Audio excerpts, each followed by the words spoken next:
মুক্ত করব এবং এখানে সরকারি চাকরিজীবী যারা রয়েছে তাদের জন্য ভালো আবাসস্থান, খাদ্য, বাসস্থানের আমরা চিকিৎসা নিশ্চিত করব।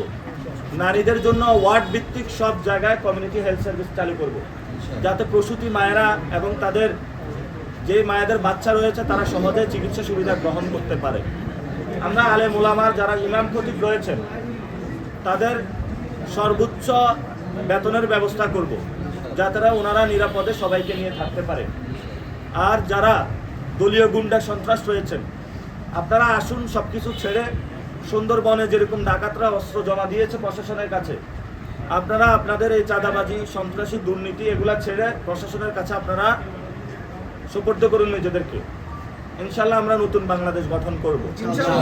বিএনপির অনেক ভাই, নেতা কর্মী যারা আছেন নির্যাতিত, নিপীড়িত, এখন আবার এই দলের কাছেও নির্যাতিত, নিপীড়িত হচ্ছেন, ভয় নাই, আমরা আছি। আপনি আমাদের সাথে আসুন, আমরা ইনশাল্লাহ একসাথে ভালো রাজনীতি করব। অনেক জুলাই যোদ্ধা রয়েছেন যারা হলো আমরা আপনাদেরকে টাচ করতে পারি নাই, পৌঁছতে পারি নাই বিভিন্ন ব্যস্ততার কারণে।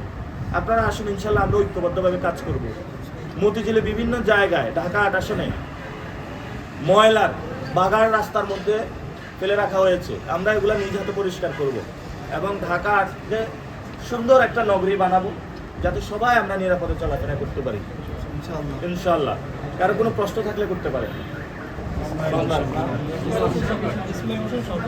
এখন তো আসছে মাদক সম্রাট, এটা কার কর্মী? ওই যিনি মাদক নিয়ে ধরা খেয়েছে কার কর্মী?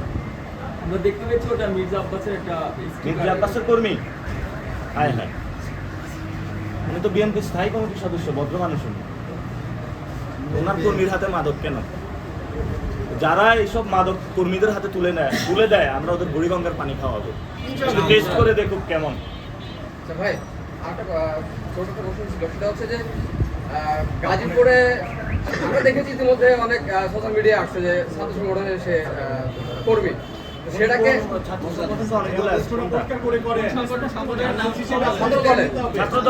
দলের তিনি কর্মী, সেটা অনেক ভাবে আমরা দেখেছি ইতিমধ্যে। এবং এটাকে দল, যুব দল, এগুলোর কথা বলে লাভ নাই। এগুলা বাংলাদেশের এগুলার চাপটা শেষ, এগুলা মানুষের কাছে যাইতে পারবে না। এরা সন্ত্রাসী কার্যক্রম সবকিছু করে বেড়ায় সব জায়গায়, এদেরকে আল্লাহ রহম করুক এবং আমরা আশা করব যে ওরা মাদক থেকে দূরে থাকতে। আমি তো খুবই আশ্চর্য হয়েছি ঢাকা ভার্সিটির ক্যাম্পাসে গিয়ে, সেই এটা কি উনি কি দায়িত্ব নিয়েছে যে কেরু কোম্পানিকে প্রফিটেবল করার? আমরা শুনেছি কেরু কোম্পানি নাকি প্রফিটেবল হচ্ছে।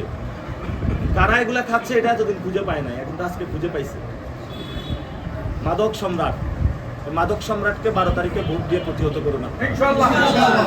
সে একদিকে চাঁদাবাজ সম্রাট, দুর্নীতির সম্রাট এবং দখলদারিত্বের সম্রাট, এখন তার নামের সাথে নতুন জুড়ে যুক্ত হয়েছে মাদক সম্রাট। এই মাদক সম্রাটকে আমরা দেখে নিব ইনশাআল্লাহ। 11 দলীয় জোটে সবাই জুলাইকে স্বীকৃতি দিয়েছে, সবাই গণভোটে হা ভোটে প্রচারণা করছে এবং শহীদদের যে ত্যাগ তিতিক্ষা সেটা স্বীকার করে নতুন বাংলাদেশ গঠনে আগ্রহী। এই যে এলডিপির বড় ভাই আছে, আমরা একসাথে নির্বাচন,